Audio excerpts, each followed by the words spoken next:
August 2004, Tamil Senior Speeder.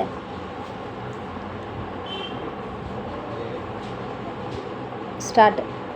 தலைவர் அவர்களே, சான்றோர்களே, நண்பர்களே, தமிழ்நாடு குடிநீர் மேம்பாட்டு கருத்தரங்கில் கலந்து கொண்டு உரையாற்றும் நல்வாய்ப்பினை அளித்த மாண்புமிகு முதல்வர் அவர்களுக்கு முதற்கண் நன்றி தெரிவித்துக் கொள்கிறேன். இயற்கை சூழல்களாலும் பருவமழை மாற்றங்களாலும் ஆண்டுக்காண்டு மழை வளம் குறைந்து கொண்டே வருகிறது. இதற்கு நேரெதிர் விகிதத்தில் மக்கள் தொகை பெருகிக்கொண்டே இருக்கிறது.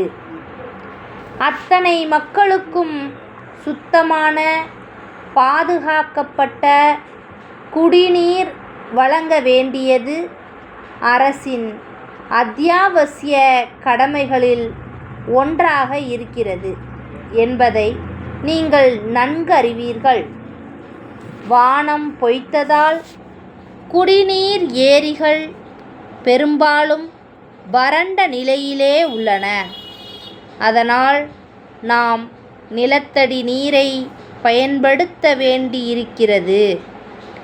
நிலத்தடி நீர் கிடைக்காத இடங்களில் அல்லது கிடைக்கின்ற நீர் குடிக்க முடியாதபடி இருக்கின்ற இடங்களில் மாற்று ஏற்பாடாக ஆற்றுப்படுகைகளில் ஆழ்துளை கிணறுகள் அமைத்து நீரை எடுத்து விநியோகம் செய்ய வேண்டியிருக்கின்றது.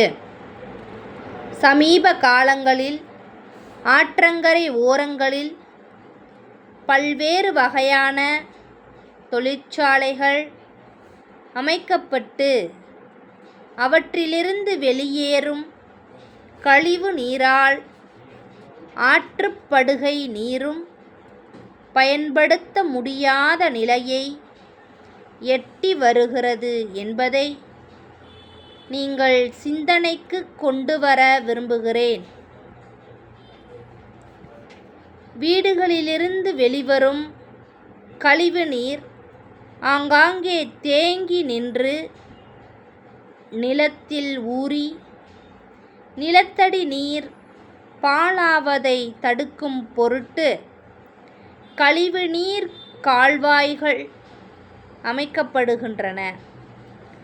நகராட்சி பகுதிகளில் பாதாள சாக்கடை வசதி செய்யவும் நடவடிக்கை மேற்கொள்ளப்படுகிறது.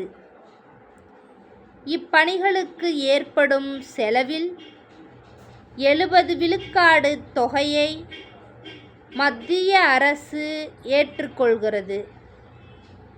மீதமுள்ள தொகையை தொடர்புடைய நகராட்சிகள் ஏற்றுக்கொள்ளும் என்பதை தெரிவித்துக் கொள்கிறேன்.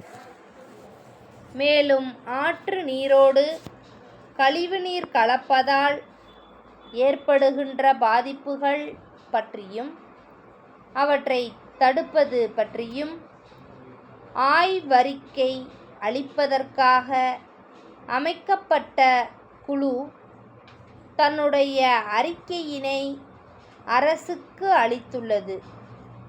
அந்த குழுவின் பரிந்துரைகளின்படி கழிவுநீர் ஆற்றில் கலக்காமல் தடுக்க நடவடிக்கை எடுக்கப்பட்டு வருகின்றது.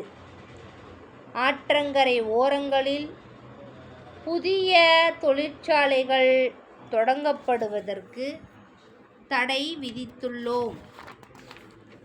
அதோடு ஏற்கனவே நிலத்தடி நீரில் கலந்துள்ள உப்புத்தன்மையை போக்க முடிந்த இடங்களில் எல்லாம் மழைத்தண்ணீரை தேக்கி வைக்க குட்டைகளும் அமைக்கப்பட்டு வருகின்றன. இப்படிப்பட்ட நடவடிக்கைகளை எல்லாம் நாம் மேற்கொண்டாலும் இன்னும் 20 ஆண்டுகளில் மக்கள் தொகை பெருக்கத்தாலும் வேதியியல் மாற்றங்களினாலும் கடுமையான வறட்சியை சந்திக்க நேரிடும் என்று விஞ்ஞானிகள் எச்சரிக்கை விடுத்துள்ளனர். அதனால் நாம் கடல் நீரை குடிநீராக மாற்றும் கட்டாயத்திற்கு தள்ளப்பட்டுள்ளோம். மேலை நாடுகள் சிலவற்றில் இத்திட்டம் வெற்றிகரமாக செயல்படுத்தப்பட்டு வருகின்றது. அதனை ஆராய்ந்து குறைந்த செலவில் குடிநீர் கிடைக்க தொழில்நுட்ப வல்லுநர் குழு ஒன்றை அமைத்து உரிய நடவடிக்கை மேற்கொள்ள இருக்கின்றோம் என்ற மகிழ்ச்சியான செய்தியை தெரிவித்து விடைபெறுகின்றேன். நாகப்பட்டினம் மீன் வளர்ச்சி மற்றும் பயிற்சி இணை இயக்குனர் திரு கு. மாதவன் சென்னை மீன்துறை இயக்குனருக்கு எழுதிய கடிதம். ஐயா, நாகப்பட்டினம் மண்டலத்தில் உதவி இயக்குனர்களாக பணியாற்றி வரும் இருவரின் பதவிக்காலம் வரும் செப்டம்பர் திங்களில் பணி மூப்பின் காரணமாக முடிவடைகிறது. ஏற்கனவே 2 உதவி இயக்குனர் பணியிடங்கள் காலியாக உள்ளன. இந்நிலையில் அரசின் புதிய திட்டங்களை செயல்படுத்தவும் மீனவர்கள் பயனடையவும் துரித நடவடிக்கை எடுக்க வேண்டி இருக்கிறது என்பதை தங்களின் மேலான கவனத்திற்கு கொண்டு வர விரும்புகிறேன்.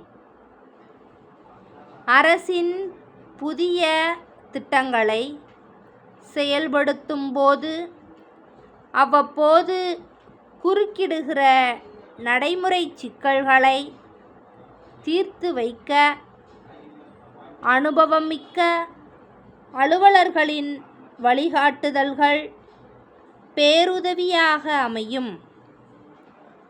நாட்டுப்படகு, விசைப்படகு மீனவர்கள் இடையே ஏற்படுகின்ற சண்டை சச்சரவுகளை தீர்த்து வைப்பதே பெரும் பிரச்சனையாக இருக்கிறது.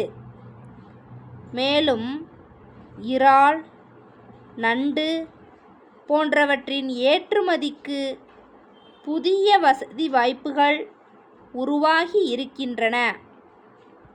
அவற்றை நல்ல முறையில் பயன்படுத்தி கொள்ள வேண்டும்.